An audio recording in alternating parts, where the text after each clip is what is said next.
Pour créer des richesses à Forbach, il faut pouvoir développer son économie.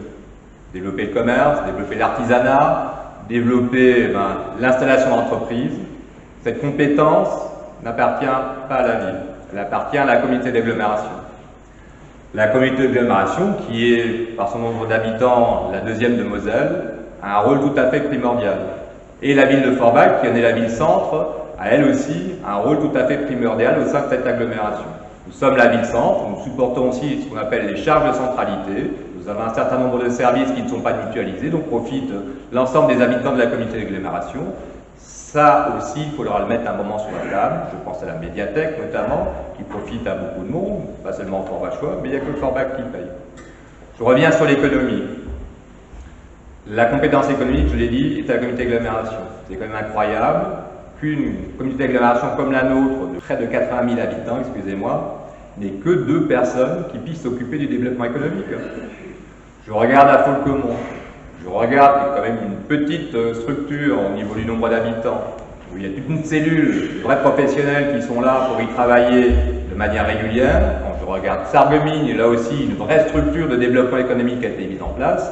Ici à Forbach, ils sont 2. Bien sûr, nous avons aussi l'Eurodev Center, monsieur, et la personne qui le gère, on ne va pas donner de nom ici ce soir, qui est censé y participer, sans vouloir dénier toutes les qualités et les talents de cette personne. Quand on a déjà plusieurs hôtels d'entreprise à gérer et un centre d'affaires, on ne peut pas tout faire non plus. C'est absolument indispensable, et ça fait 10 ans que je le répète, on crée une vraie cellule de développement économique pour attirer ici les entreprises. Alors c'est clair, on n'aura plus Smart comme à Sarreguemines, on n'aura plus de grandes entreprises de ce type-là, mais ce sont les petits ruisseaux qui font les grandes rivières, et 5 emplois, 10 emplois. Si on les additionne, ça fera effectivement la richesse pour Forbach.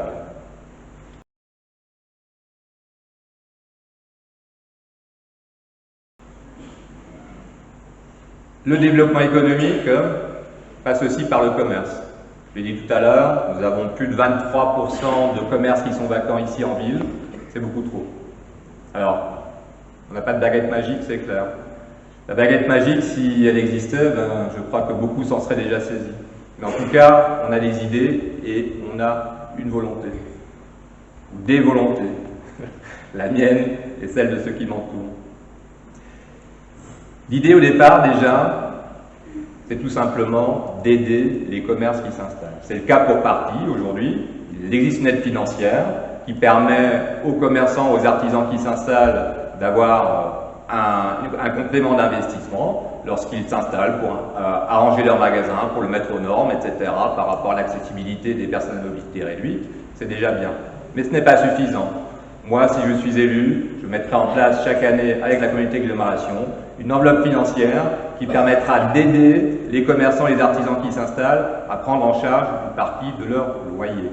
On sait très bien que quand un commerce s'installe, c'est les premiers mois qui sont les plus difficiles. Il faut se créer sa clientèle, il faut se faire son chiffre d'affaires, mesurer un peu les choses, et souvent, c'est lors de la première année que souvent le commerce s'arrête.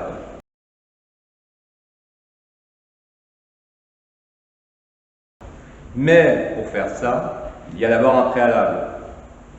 Malheureusement, certains des propriétaires forbachois pensent qu'ils sont encore au temps des HBL, où l'argent coulait à flot, et qui demandent des loyers qui sont mirobolants. Moi-même, pour avoir cherché un local de campagne, j'ai pu m'en rendre compte, c'est pas toujours donné. Il faut donc au préalable mener une étude sérieuse sur les coûts moyens des loyers dans les villes similaires au niveau de la région, prendre ensuite contact avec ces experts, avec la tâche des différents propriétaires et négocier avec eux de manière ferme pour qu'ils puissent mettre à disposition des cellules commerciales qui déjà sont dans un état correct, parce que souvent ils les louent alors que voilà, il y aura beaucoup de travaux à faire, et qu'ils le louent surtout à un tarif qui soit abordable et qui permette aux commerçants de se développer. Et bien sûr, cette aide financière ne sera pas, elle sera limitée dans le temps, elle sera variable en fonction des chiffres d'affaires. Une fois que le commerce est lancé, une fois qu'il peut vivre de ses propres ailes, bien sûr, l'aide devra s'arrêter.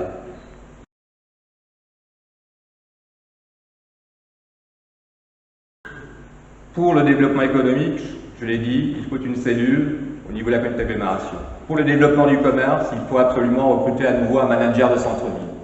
On en a eu un, il a fait du mieux qu'il a pu, résultats n'ont pas toujours été forcément là, mais ce poste est absolument indispensable.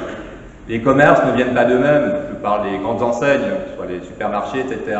Il faut pouvoir aller les chercher. Il faut pouvoir aussi aider les commerçants de la ville qui se montent en association. On voit bien, quand il y a un nouveau président qui arrive, on a l'impression que les choses décollent, au bout de quelques semaines, de quelques mois, et bien voilà, ça retombe à nouveau, le soufflet retombe, et il faut que la municipalité prenne à ce niveau-là aussi ses responsabilités et participe à l'animation commerciale grâce à ce manager de centre-ville.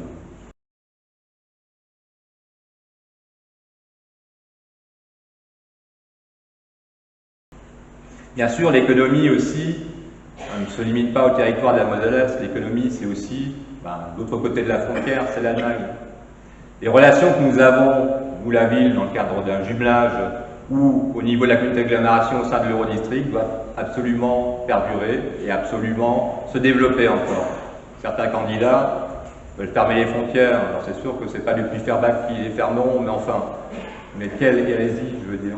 Alors c'est sûr, certains nous disent, mais Forbach a la concurrence de Sarrebruck, c'est certain, mais la grande ville de Moselle-Est, c'est pas Metz, c'est malheureusement pas Forbach non plus, la grande ville de Moselle-Est, elle est située en Sarre, c'est Sarrebruck.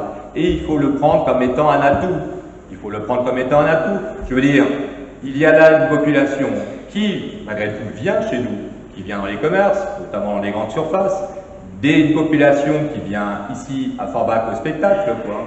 Et cette synergie qu'il faut pouvoir créer, il n'y a pas de la concurrence, c'est de la synergie qu'il faut pouvoir créer pour qu'on soit gagnant-gagnant.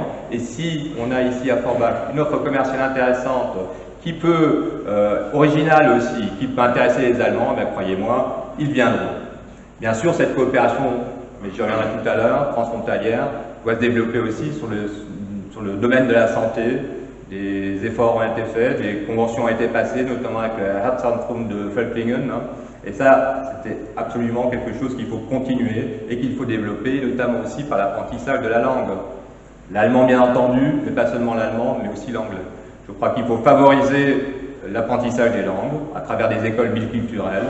Il faut que la ville aussi prenne sa part à cette activité, notamment en recrutant des auxiliaires scolaires qui puissent permettre à nos enfants de pouvoir apprendre la langue du voisin et la langue de Shakespeare.